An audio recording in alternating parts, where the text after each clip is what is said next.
In the previous episode, Subconscious and I elaborated on why Call of Duty where it is today and concluded that it uses other elements from other games to enhance its own gameplay experience. But even with all of the positive attitude towards Call of Duty, there are still two things that make it fall off. Now, I know some people are wondering, oh, are you first saying that Call of Duty is good and now you're gonna talk about what's bad about it? To put it simply, there are two sides to every argument. But back on track to the current question. What two things do make Call of Duty fall off? Well, I can tell you what it's not, and it may come to a shock to many. A lot of people who argue that Call of Duty is bad say the franchise is the same game every time. Here's the counter logic to that. Just note that we will be using Steam and Valve games as examples throughout this video. The most upgraded game series that Valve has is Counter-Strike with its 4 sequels, as of the posting of this video. Even though there are now more game modes, more weapons, and more maps, without any modified versions of the game, the original game objectives are the same, and that is to complete them. In other words, Counter-Strike, with all of its newer enhancements throughout the years, is still the same game. Team Fortress 2 is our next example. The game came out in 2007 and has been constantly updated since by adding new hats, maps, game modes, and even more hats. Even though there are new game modes, plenty of weapons to use, 9 classes to play as, and a plethora of maps, not to mention hats, the game stays the same to complete the objective at hand. Various other Valve games such as the Portal and Left 4 Dead series have the same idea. Even though the games have been modified with their second sequel, the objective stays the same, and that is to complete the objective whatever that may be. Call of Duty Black Ops 2 has that with its 20 plus game modes, and each game mode has an objective to be completed. In conclusion of this small argument, the same game idea is a false objection because every objective has obstacles before it is to be completed. If the conditions are met, the player will win and vice versa. So the concept of completing an objective has been used since day one of the existence of video games. With all of that being said, what really does make Call of Duty fall off? As I said before, there are two things. And what are they? Well, here they are. What makes Call of Duty fall off is the purchasing of the game itself and DLC. Whenever a person buys a video game, what do you think they want? To have a game last long and have a good experience with the game, of course. To be engrossed with interesting gameplay and perhaps some competitiveness. Maybe an interesting story that catches a player off guard. But here's what a person can like, but it can also be a negative thing as well. Buying a game's sequel. Having a sequel after a game many people enjoy is a great thing, but here's the drawback to that. If a sequel is to be released, that game or game franchise must have something new or people will complain, and Call of Duty is unfortunately under that radar. Ever since the first Call of Duty, released in 2003, there has always been a game representing the franchise every year. Even I'm shocked to see that the Call of Duty franchise is very consistent on how many games have been released. With each release of Call of Duty, there is something new added, like the co-op versus the AI zombie mode that came out in Call of Duty World at War game. The issue of the annual releasing of a Call of Duty game is an obvious problem. It costs money, and the prices for an up-to-date Call of Duty game usually stays at $60. Whenever a game is up-to-date, most people would rather have the newer version instead of the old. Why? Because gamers tend to stick with the crowd who has the newer and better game and not playing with an outdated version. The yearly releases creates the illusion that Call of Duty is the same game, but the pricing of the game does remain consistent. By having a game sequel be released every several years or so gives a lot more time for game developers to really think about what should be added or removed next. As I stated before, we will be using Valve games as examples throughout the video.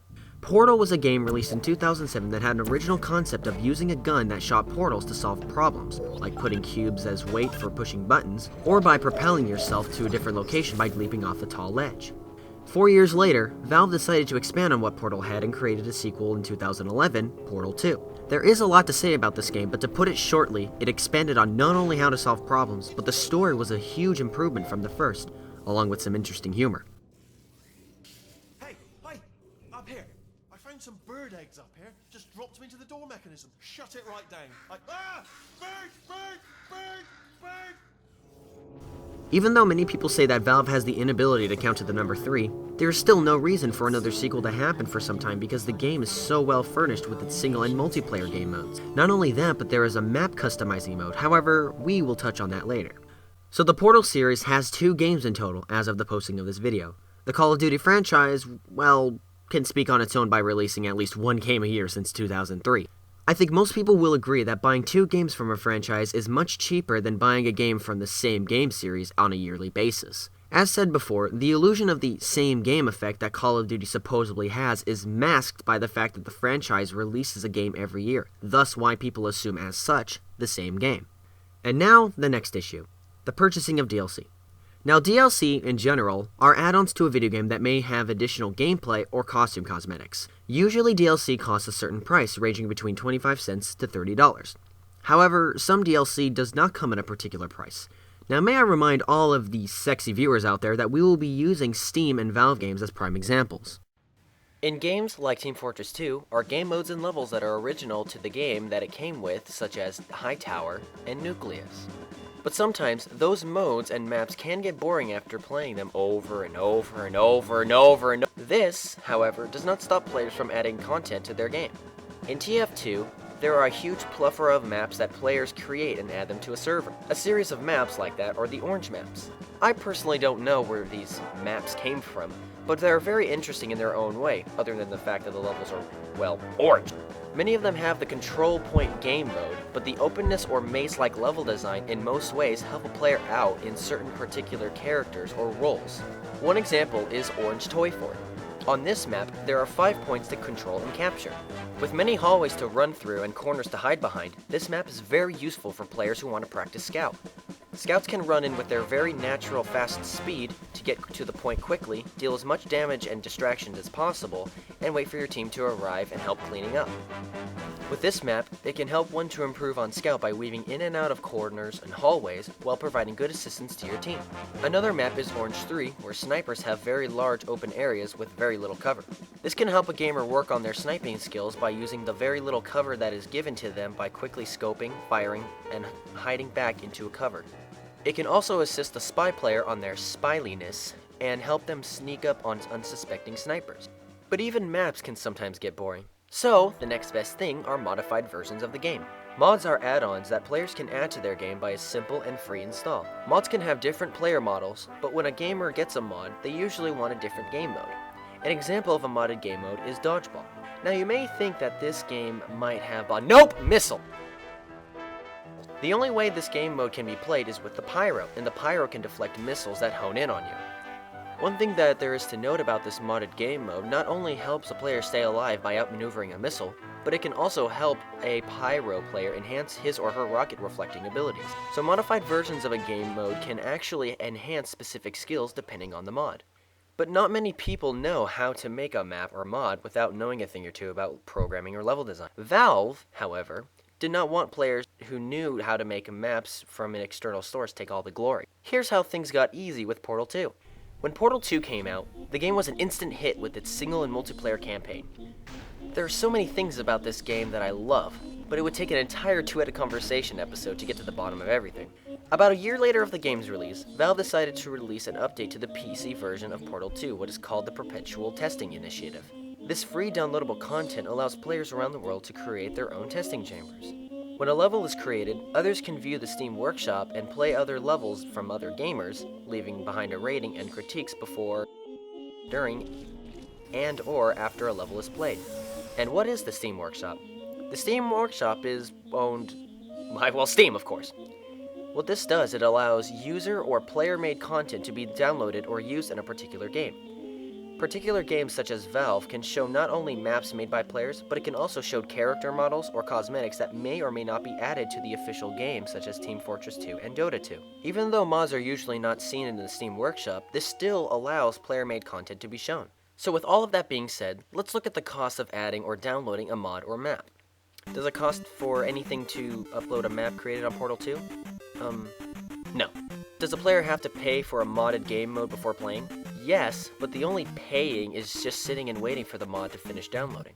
Other than that, nothing else. Now, do cosmetics cost money in Team Fortress 2? Well, yes, they do. But a player can trade items and not have to spend a single cent. Some things do cost a few dollars so that a game company can make money. Valve is smart in making money because they say something like, you know, you can get this compatriot with that convenient team captain hat for just $5. Or you can wait by getting a certain amount of drops that you can turn into a certain amount of scrap so that maybe you might eventually get it. I mean, look at that. Look at this bird. It's the bird of America! This scenario gives a player a choice to get hat swag right away, or by waiting a bit of time before they finally get the item. Now yes, some things do cost money like buying TF2 crate keys or skins on Dota 2, but you get the idea. The point is, Valve has a lot of content free of charge. If an update does come up for any of the listed games said in this video are free, and if a player wants to buy cosmetics just for the sake of having cosmetic swag, then they will do so. When it comes to new maps and or game modes, players are usually greeted with DLC that usually costs a bit of money, between usually $5 to $20. Even though those newer levels may add a little bit more to do, it can still drag down the replayability for certain players if a game continues to be repetitive. In my personal experience, I do enjoy a round of Call of Duty Black Ops 2, but I usually end up on Hijacked over and over and over and over until that level became a bit tedious. My personal experience left out a part of the game that may or may not have added more life to the interest of the game. There are other DLC such as cosmetics, but it only changes the gamertag and gun skins. Call of Duty cosmetics don't really line up on how interesting some of the accessories are in Team Fortress 2. However, with all of these Valve games against Call of Duty, there is one huge flaw with this entire argument. All of these games have mods, and the Steam Workshop is only available on PC. And that makes sense. Console games don't have programs that make mods and add additional features to a game that may need improvement. So, it just seems that this argument is at a loss. Objection! Of course someone said objection. What are you, stupid? And what better person to make an interjection is none other than Miles Edgeworth himself. This fine gentleman told us that he was a big fan of first-person shooters and wanted to make an input. During his Wikipedia search, he found out that in one particular game actually has map sharing, Halo 4. In Halo 4, there is a selection in the Infinity menu called Forge where, as it states, to create your own Halo 4 multiplayer maps. Within this mode, you can place props like sandbags or barricades. Players can also place turrets and vehicles. Maybe a few vehicles here, and an AT-AT walker thing on this hill. Nah, I don't like those vehicles over there. Now how about this big-ass tank and ooh, some warthogs! Now what else do I need? Maybe some spawn points here, and maybe some more sandbags. There we go. Even though this is a more very basic customizing way to go about things, it is still taking a map template and making it to a player's liking. Some players have been able to make buildings or platforms with this mode, making some very interesting design. With the argument of Halo 4 backing that up, there should be no excuse for not having a map customizing feature. So for those of you who are fans of Call of Duty, or not fans of Call of Duty, or people who are just watching the video, do you think that if Call of Duty had map making and allowed players to share their content online, do you think that would possibly expand the life of any Call of Duty game? I think so. Leave a comment below of what you think. Do you think Call of Duty may improve if it had map customizing, or do you think it would just continue to plummet into its repetitiveness as of those who claim it is? But for now, all I can say is peace out, freak out, and thank you for watching.